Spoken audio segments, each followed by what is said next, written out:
nome do Pai, do Filho e do Espírito Santo. Amém. Maria, cheia de graça, o Senhor é convosco, bendita sois vós entre as mulheres, bendito é o fruto do vosso ventre, Jesus.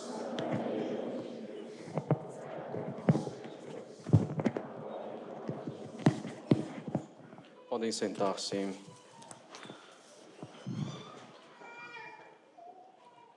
Caros católicos, o livro do Apocalipse nos diz que apareceu no céu um grande sinal. Uma mulher vestida de sol, a lua debaixo dos seus pés e uma coroa de 12 estrelas sobre a sua cabeça. E estando grávida, clamava com dores de parto e sofria tormentos para dar à luz. Nós já vimos em outra ocasião que essa mulher representa principalmente Nossa Senhora.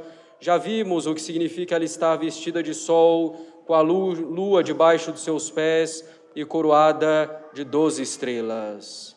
Mas vemos também que ela está grávida e sofre com as dores de parto, sofrendo tormentos para dar à luz. Ora, sabemos que as dores do parto são consequência do pecado original, são uma pena pelo pecado original. Todavia, sabemos também que Nossa Senhora foi concebida sem o pecado original e sabemos que Nosso Senhor foi concebido no seio de Maria por obra do Espírito Santo. A partir disso, somos obrigados a concluir que Nossa Senhora não sofreu as dores do parto ao dar à luz o menino Jesus. Mas o texto do Apocalipse, caros católicos, é claro. A mulher está grávida e sofre com as dores do parto, sofre tormentos para dar à luz. Que filho é esse, então, e que dores são essas? Esse filho de que Nossa Senhora está grávida somos nós, caros católicos, somos nós, seus filhos, na ordem da graça. Se Nossa Senhora deu à luz o menino Deus sem dor, ela nos gera para a vida da graça em meio às maiores dores e sofrimentos. Se ela deu à luz a cabeça que é Cristo sem dor, nós, os membros do corpo místico de Cristo, somos gerados com dor. Somos gerados pela dor de Cristo, pelos seus sofrimentos nesse mundo e somos gerados pelas dores de sua Santíssima Mãe, Nossa Senhora. Dores que acompanham o seu Filho, dores que ela aceitou e ofereceu para a nossa salvação. Maria Santíssima, ao dizer o fiat ao anjo Gabriel, ao aceitar a encarnação do Verbo, ao se submeter inteiramente à vontade de Deus, aceitou também todos os sofrimentos ligados ao seu papel de mãe do Redentor. Ela aceitou cooperar na nossa redenção pelas suas dores, oferecendo, inclusive, seu próprio Filho. Nossa Senhora é verdadeiramente corredentora nossa, caros católicos. Claro que seu papel na redenção não é paralelo nem dependente de Cristo. Ao contrário, a participação de Nossa Senhora na nossa redenção é subordinada, dependente de Cristo e secundária. Nada falta na redenção feita por Cristo, que é verdadeiramente homem e Deus.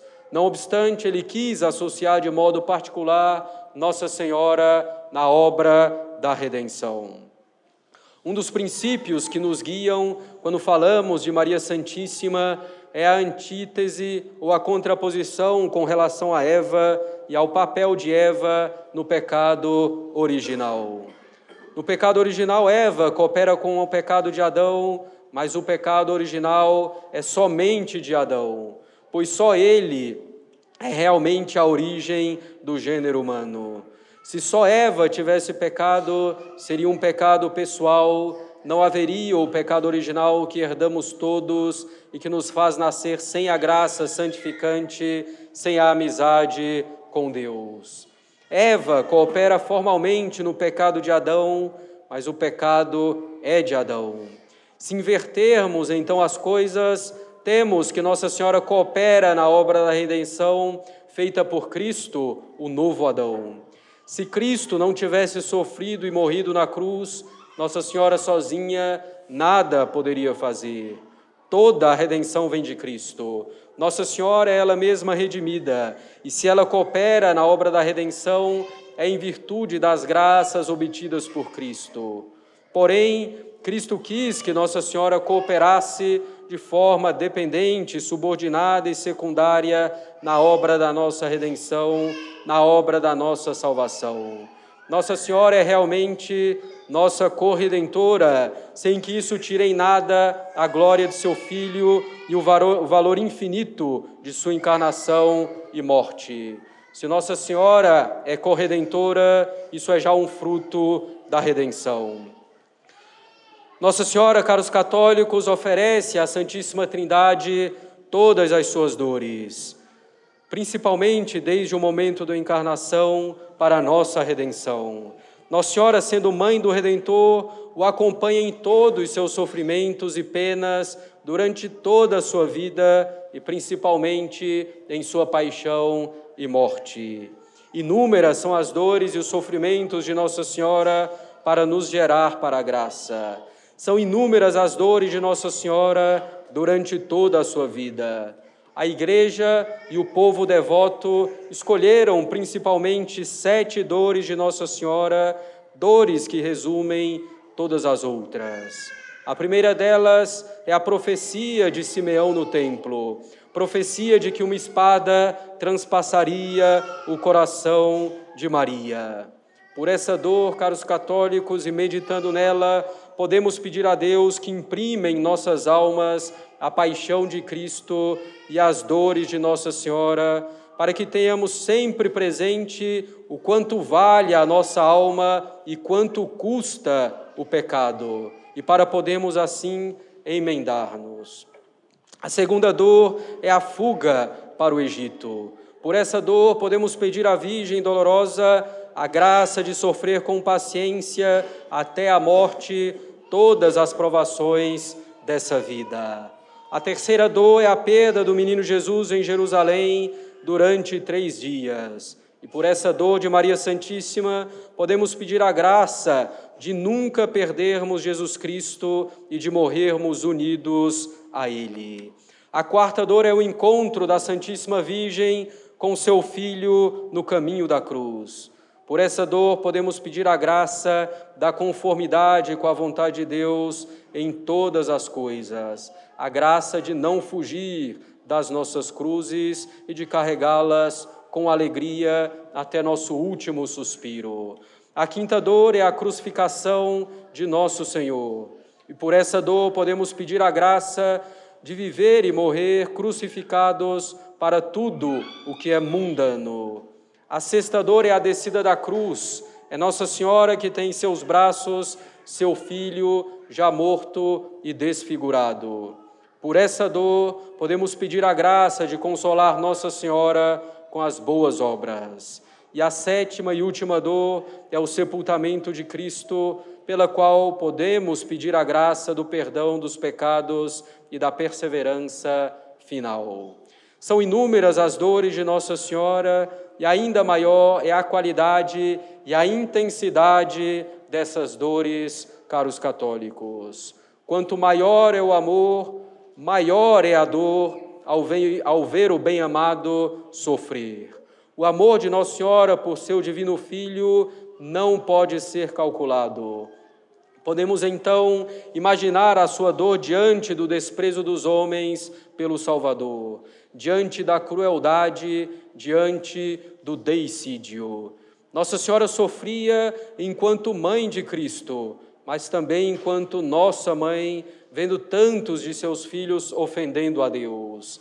A Virgem dolorosa sofreu mais do que todos os mártires juntos e deveria ter morrido de tanta dor, se Deus não a tivesse conservado em meio a tantos e tão grandes sofrimentos, para que ela participasse de modo particular da nossa redenção. Nossa Senhora, unida a Cristo, aceitou as dores e ofereceu as dores à Santíssima Trindade para nos salvar. Todavia, caros católicos, quão esquecidas são as dores de Nossa Senhora. A Virgem Santíssima, Santo Afonso nos diz, Queixou-se a Santa Brígida de que muito poucos são os que dela se compadecem e que a maior parte dos homens vive esquecida de suas aflições. Em seguida, a Virgem recomendou à Santa que guardasse continuamente a memória dessas dores. Consideremos, pois, caros católicos, com frequência as dores de Nossa Senhora, e nelas encontraremos grandes consolos e grandes graças. Encontraremos grandes consolos porque veremos que não há dor em nossa vida que supere as dores de Nossa Senhora. E uma mãe que sofreu tanto se compadece ainda mais de seus filhos em seus sofrimentos.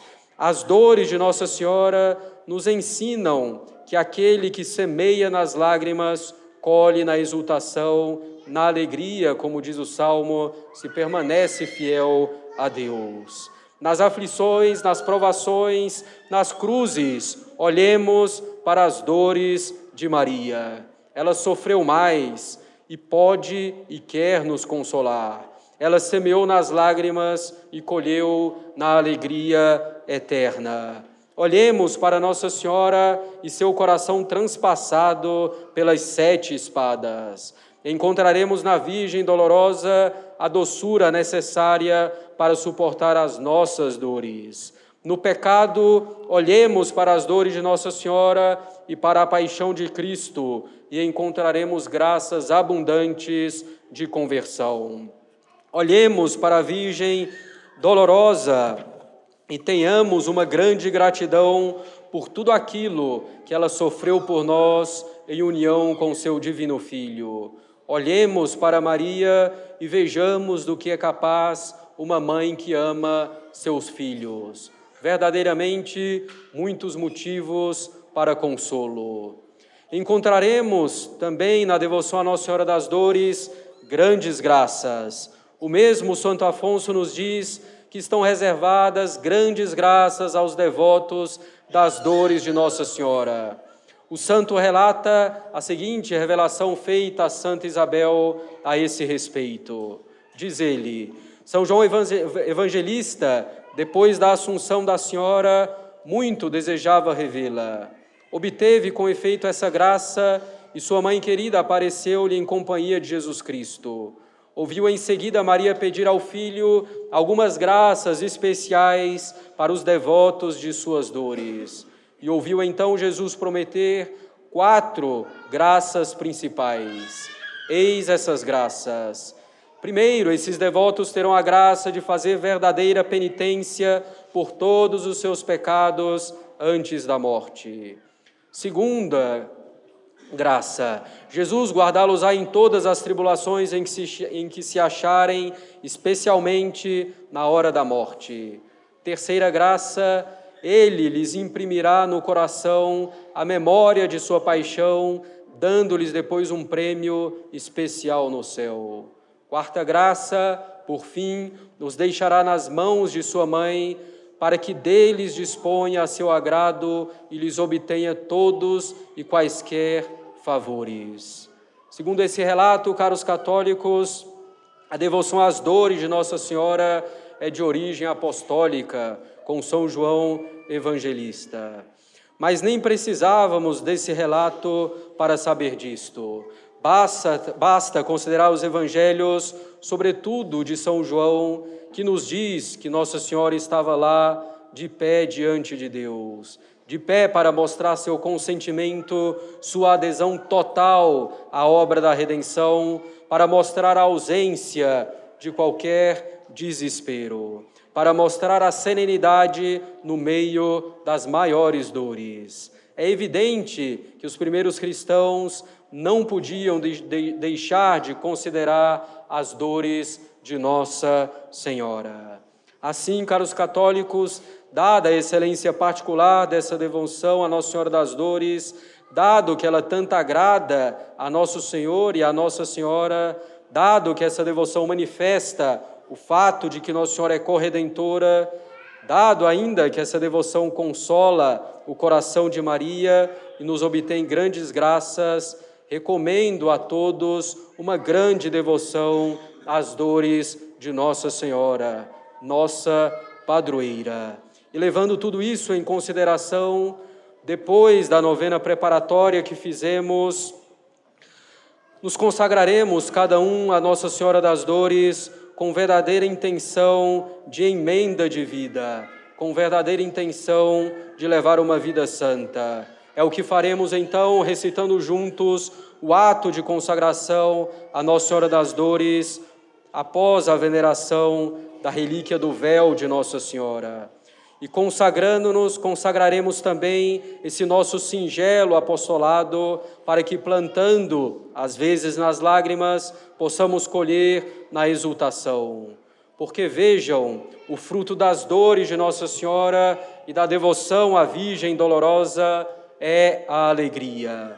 Por isso, o Papa Pio VII coloca a alegria como a última invocação da ladainha de Nossa Senhora das Dores. Nossa Senhora das Dores é a alegria de todos os santos, porque nos traz a salvação pelo seu Filho, porque unida a Ele nos redime, porque nos consola nas angústias e sofrimentos. Coloquemos então em nosso apostolado, nas mãos de Nossa Senhora das Dores, para que cada um de nós e para que os que vierem depois de nós possam colher na alegria da vida eterna. Em nome do Pai, do Filho e do Espírito Santo. Amém.